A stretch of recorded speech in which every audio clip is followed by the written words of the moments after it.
nosotros somos una iglesia misionera y por lo tanto cada uno de nosotros tiene la misión de compartir la palabra. Ustedes han visto que todos han hablado, hemos evangelizado, hemos ganado almas, ¿no? Nosotros no necesitamos que haya una conferencia para ganar almas. Nosotros somos misioneros todos los días, en cualquier lugar. Y lo importante, hermanos, es que cuando nosotros disponemos nuestro corazón para los perdidos, estamos disfrutando el poder de Dios. Porque sabemos que el Evangelio es poder de Dios. Y por eso que hemos escuchado, dice, las prédicas ungidas con poder. ¿Por qué? Porque todos ellos han estado disponibles su corazón para dar, para recibir de Dios y dar, recibir de Dios y dar. Y en ese momento es cuando actúa el poder de Dios en nosotros. Y Dios tiene palabras, tiene mensajes para edificarnos en forma personal a cada uno. Un mismo mensaje nos edifica a todos. Y nosotros podemos estar pasando situaciones diferentes todos, pero el mismo mensaje nos edifica a todos, porque Dios conoce nuestro corazón y conoce lo que nosotros necesitamos. Y como Él es un Dios dador, nos da lo que nosotros necesitamos. Y vayan meditando en hacer un viaje misionero el próximo año. Vayan meditando también en la conferencia de LAMCON aquí en mayo, ¿no? Tenemos que ir pensando con anticipación sobre estos temas. Y bueno, y Dios ya sabe lo que tiene para nosotros. Bien, hermanos, yo quisiera que abran sus Biblias ahora en Romanos 14.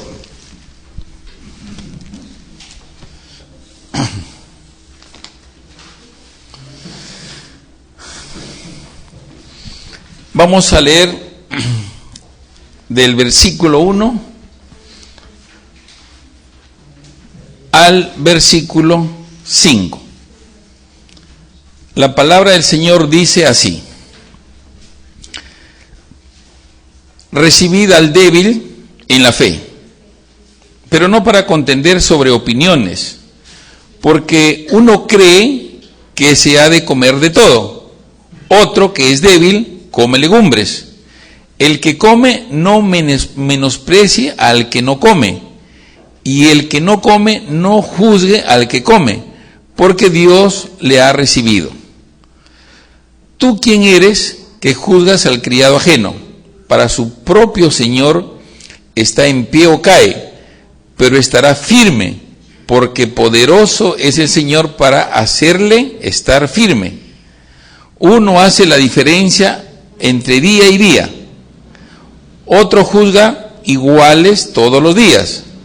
Cada uno esté plenamente convencido en su propia mente.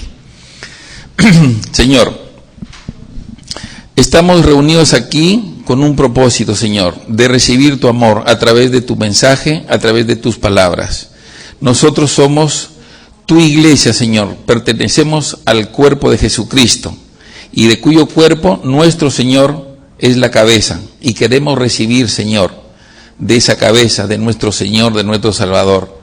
Nosotros sabemos que tú tienes pensamientos de bien y no de mal para con nosotros, y estás disponible siempre para amarnos, para darnos tu amor, tu gracia y tu misericordia. Jesucristo dijo: yo no he venido a juzgar, yo no he venido a condenar, sino a salvar. Y estamos aquí, Señor, con un corazón humilde para recibir lo que hoy tú nos vas a comunicar. Bendice, Señor, el corazón de cada hijo tuyo en esta sala. Bendice a cada hijo tuyo en todo lugar en el mundo donde están invocando el nombre del Señor. También te pedimos, Señor, por nuestro pastor allá en Rosario, por su esposa y por el equipo que están con ellos, para que tú los guíes, los protejas, les des almas, porque ellos han ido, Señor, para glorificar tu nombre, ellos han ido para ganar almas y para plantar una iglesia. Tú has dicho que vas a edificar tu iglesia, Señor. Usa a esas personas para plantar una iglesia en Rosario y en otros lugares de la Argentina y de Uruguay. Y aquí, Señor, a nosotros, bendícenos con tu palabra, en el nombre de Jesús. Amén. Miren, en esta porción de Romanos 14, desde el versículo 1 hasta el versículo 12, no vamos a llegar al 12, pero por lo menos vamos a llegar al 6, vemos la diversidad de la iglesia de Jesucristo, la diversidad de la iglesia de Jesucristo. Y en esa diversidad de la iglesia se refleja el poder de Dios. El poder de Dios se va a reflejar en su iglesia. A personas, a todos los creyentes, para que tengan una unidad en la fe, para que tengan una unidad en las Escrituras y en sana doctrina. Pero este es el propósito de Dios. Pero también debemos entender que Satanás también tiene un propósito en la iglesia de Dios. Y el propósito de Satanás es trabajar en la carne, que todavía no está redimida, para crear divisiones y crear problemas. Crear divisiones y crear problemas. Y también para amenazar esa unidad en Cristo Jesús de todos los creyentes. La amenaza que Pablo trata en esta porción que hemos leído es que habían dos tipos de creyentes. Habían creyentes judíos maduros, habían creyentes gentiles maduros, habían creyentes judíos débiles y habían creyentes gentiles débiles. Entonces, los creyentes maduros gentiles, estamos hablando de los creyentes maduros gentiles, ellos se habían dado cuenta de que ya no era necesario las observancias de la ley. Por ejemplo, ellos decían, yo no tengo por qué guardar el día de reposo, el día sábado, yo no tengo por qué guardar ese día. ¿Quiénes decían esto? Los creyentes maduros judíos. Nosotros no vamos ya a regir nuestra vida espiritual en base a la ley mosaica. Eso decían los creyentes gentiles maduros. Y los creyentes, los creyentes judíos maduros. Los creyentes maduros gentiles, ¿qué decían? Bueno, nosotros no vamos a creer en los ídolos, ¿no es cierto? Están los ídolos ahí, pero nosotros sabemos que esos ídolos no son dioses. Y por lo tanto, sabemos que es simplemente un ídolo y nada más. Pero en esa época, sacrificaban animales y le ofrecían a los ídolos. Sacrificaban animales y le ofrecían a los ídolos. Pero los creyentes débiles decían, yo no voy a comer esa carne, porque ha sido ofrecida a un ídolo. Y esa carne era de menor precio, tenía un precio porque lo rechazaban, la mayoría de creyentes débiles lo rechazaban. Entonces los creyentes maduros no tenían problema, compraban esa carne y comían, porque ellos sabían de que lo habían ofrecido a los ídolos y que los ídolos no eran nada. Pero los débiles tenían temor, no, esa carne ha sido ofrecida a los ídolos. Y los creyentes débiles, gentiles, también no querían deshacerse de sus creencias religiosas, de la idolatría, de las cosas que les habían enseñado. Entonces, lo que Pablo hace es lo siguiente: comienza en primer término a hablar a los creyentes maduros, tanto judíos como gentiles. ¿Y qué les dice? Vemos en el versículo 1, recibid al débil en la fe. 14:1, recibid al débil en la fe. Entonces, ¿a quién le está diciendo recibir al débil en la fe? Le está diciendo al maduro. Esto significa que los creyentes maduros, tanto gentiles como judíos, tenían que aceptar en forma voluntaria a los demás hermanos, a los que eran débiles en la fe, porque esos hermanos débiles en la fe, significa que son incapaces de desembarazarse de las ceremonias y rituales de su pasado religioso. Miren, es como que nosotros tenemos muchos familiares católicos, ¿no es cierto?, que les predicamos el Evangelio.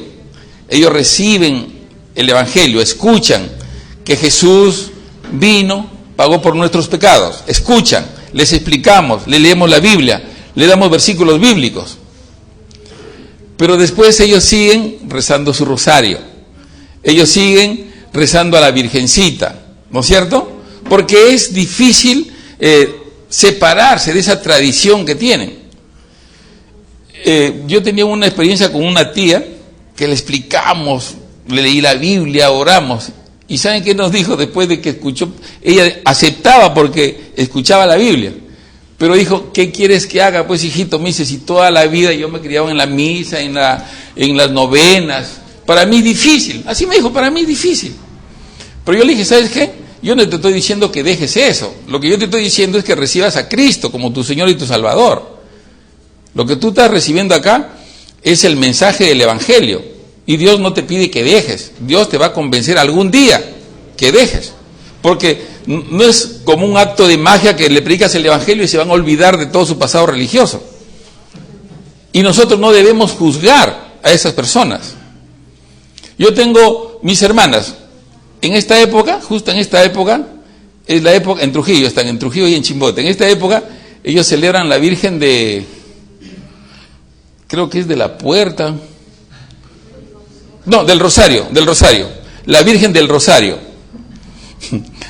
Pero también tengo una hermana que es cristiana. Ella, si no quiere saber nada, no, me dice, yo no voy a esa casa porque ahí están rezándole a la Virgen. ¿Tú vas a ir? Me dice.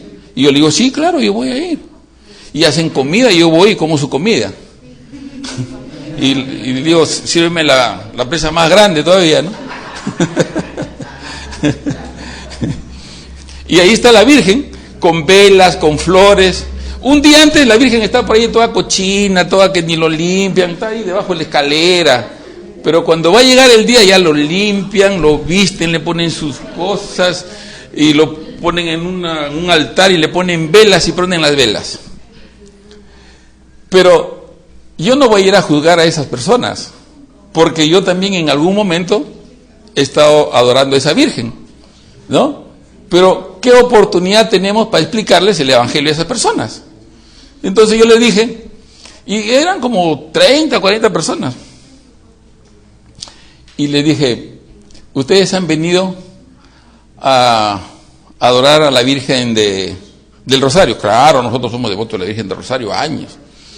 Y de ahí lo llevan a otra casa y a otra casa y lo pasean por diferentes casas. Entonces le dije, bueno, yo le voy a explicar sobre la Virgen María, con la Biblia, ¿no? Entonces sacó la Biblia, me voy al libro de Lucas, en Lucas 1, o en Lucas 2 creo que es, vamos a ver qué dice María, le digo.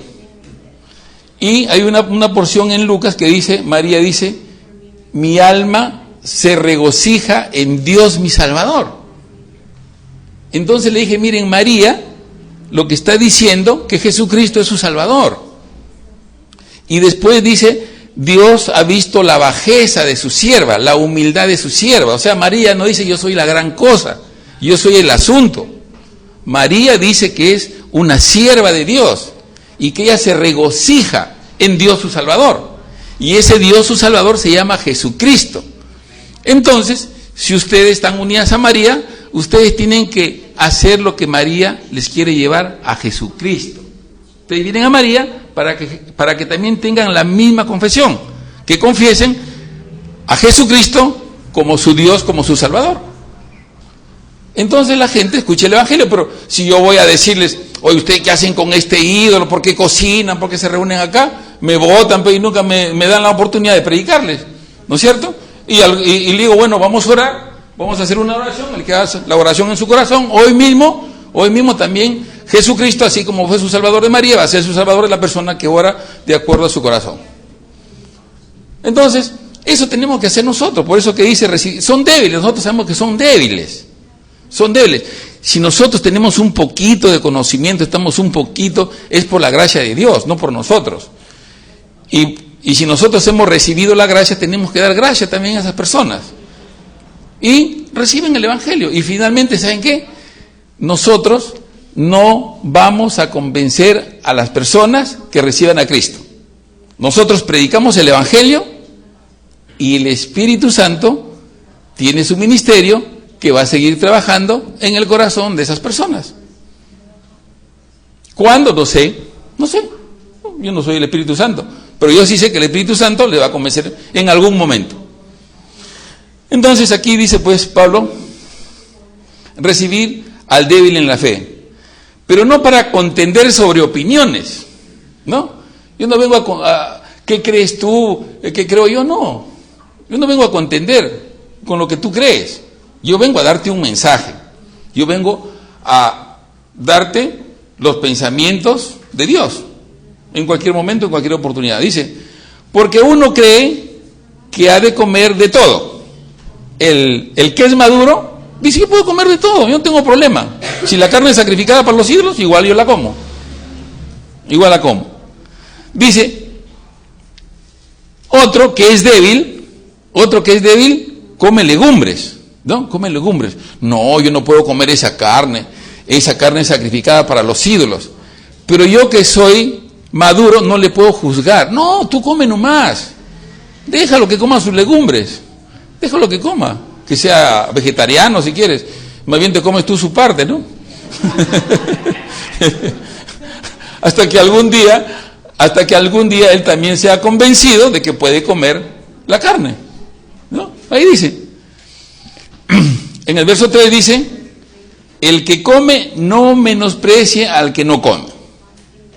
Yo sé, no tengo ningún problema, puedo comer esta carne, pero no menosprecio, no le voy a decir, pero oye, tonto, ¿por qué eres tan tonto que no comes carne como yo? No debo menospreciar. Ya no comas, punto.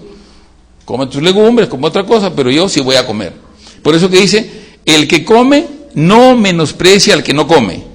Y el que no come no juzgue al que come, porque Dios le ha recibido. Los dos son hijos de Dios. O sea, ni el débil debe decir, oye, ¿por qué comes la comida de los ídolos? Ni el que come la carne debe menospreciar al que no come. Porque dice, Dios les ha recibido a los dos. Luego dice, con respecto a esto de las comidas y de los días de reposo, que yo voy a guardar las fiestas, etcétera.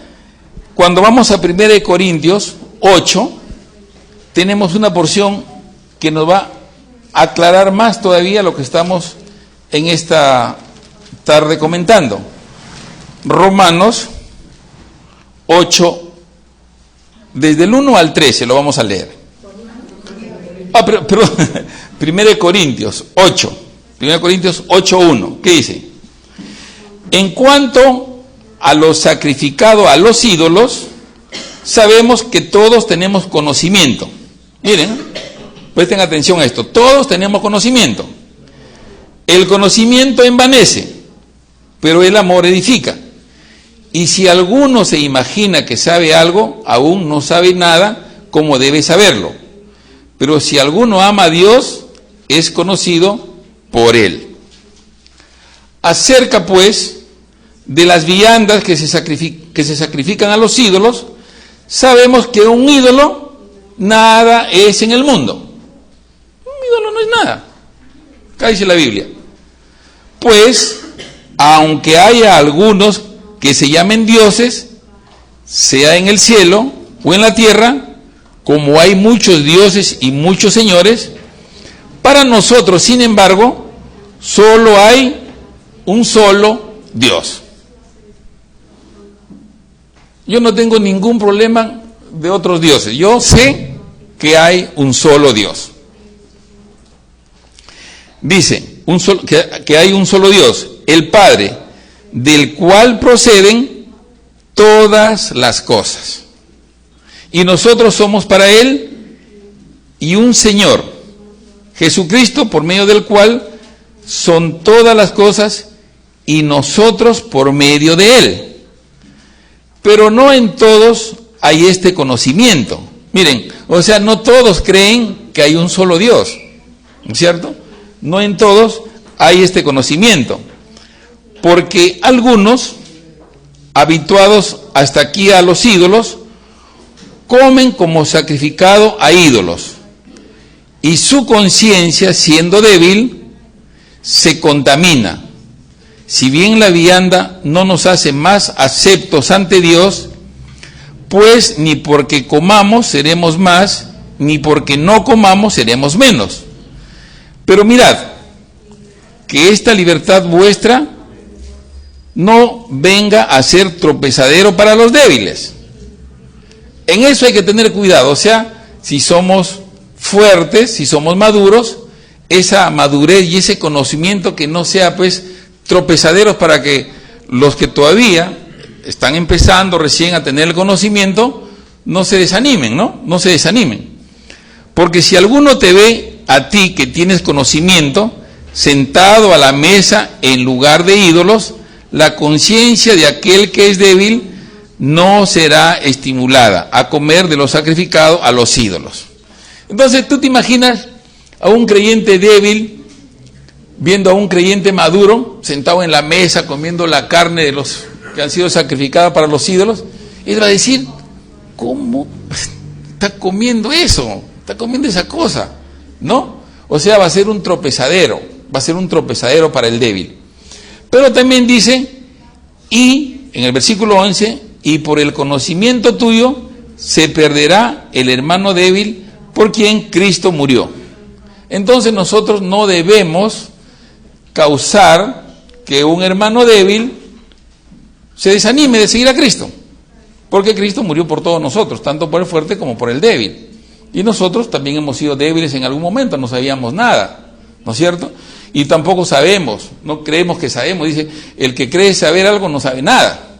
Entonces siempre nosotros en humildad recibimos, pero no condenamos, no juzgamos a nuestros hermanos débiles. En el verso 12 dice, de esta manera pues, pecando contra los hermanos e hiriendo su débil conciencia, contra Cristo pecáis. Mira, esto es un poquito fuerte.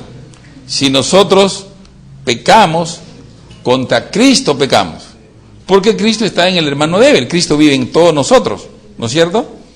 Y luego dice, por lo cual, si la comida le es a mi hermano ocasión de caer, no comeré jamás para no poner tropiezo a mi hermano. Si yo puedo evitar no comer carne para que mi hermano débil no se desanime, mejor no como carne, pues. No como carne cuando él me vea. Yo puedo comer carne, no tengo que hacer esto. Yo puedo comer carne sin que nadie me vea, ¿no? Pero si yo sé que mi hermano le va a causar una molestia, mejor evito comer para que se desanime, ¿no es cierto? Ahí dice, por lo cual, si la comida le es a mi hermano ocasión de caer, no comeré carne jamás, para no poner tropezadero a mi hermano. Entonces, nosotros tenemos que evitar herir al hermano débil. Y no solamente con la comida, sino en todo momento, ¿no? No debemos herir, mejor dicho, sino amarlos, porque Dios nos ama a todos nos recibe. Entonces, el creyente maduro no debe juzgar al débil. Luego, cuando vemos nuevamente regresamos a Romanos 14,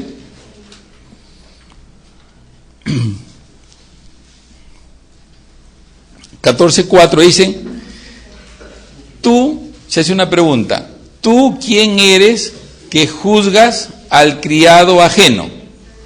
Para su propio Señor está en pie o cae, pero estará firme, porque poderoso es el Señor para hacerle estar firme.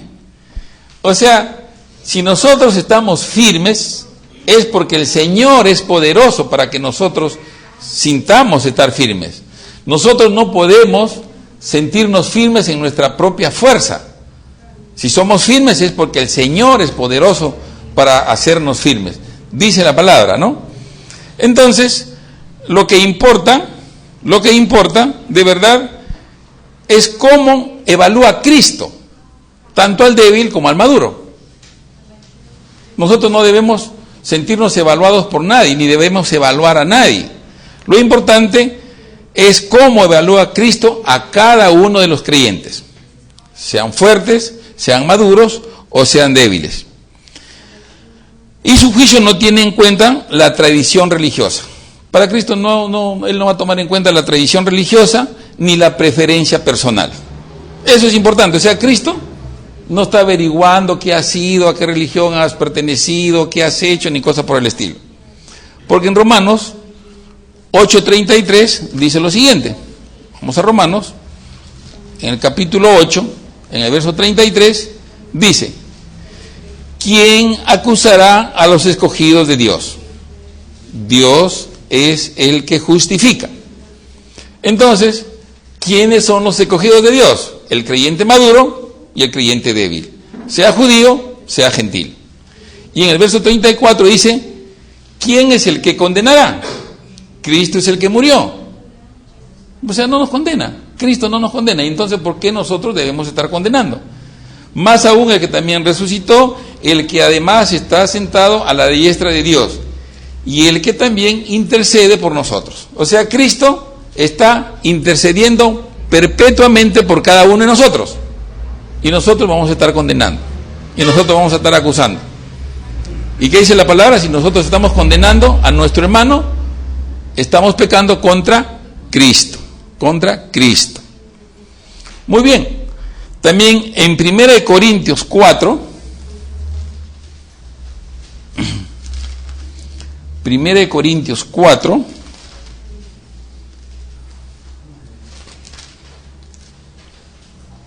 en el verso 3 dice,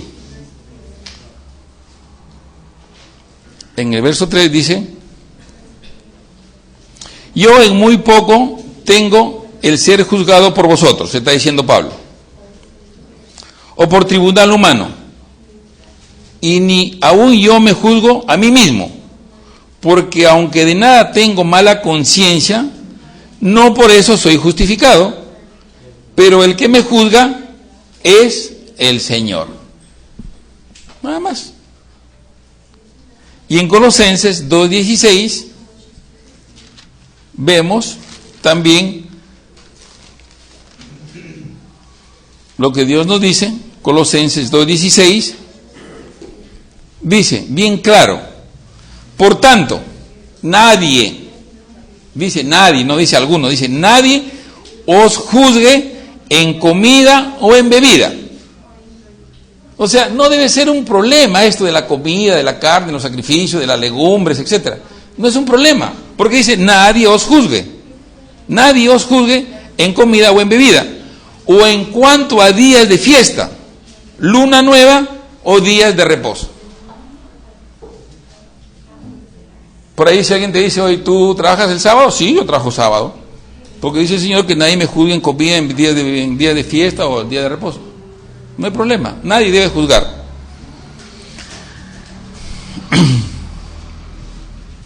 También vemos en el verso 17, dice: todo lo cual es sombra de lo que ha de venir, pero el cuerpo es de Cristo. El cuerpo, todos nosotros somos de Cristo, por lo tanto, no nos pueden juzgar de ninguna manera. Regresamos a Romanos 14 y vamos a ver el verso 5. El verso 5 dice, 14:5, Romanos 14:5. Uno hace diferencia entre día y día, otro juzga iguales todos los días. Cada uno esté plenamente convencido en su propia mente. Cada uno esté convencido en su propia mente. Entonces, tenemos que nosotros estar convencidos en nuestra propia mente, pero a través de las Escrituras. De las Escrituras. No de contender sobre opiniones. Debemos estar plenamente convencidos a través de las Escrituras. Porque en Gálatas 4:9, vamos a otro libro, Gálatas 4, dice lo siguiente, Gálatas 4:9.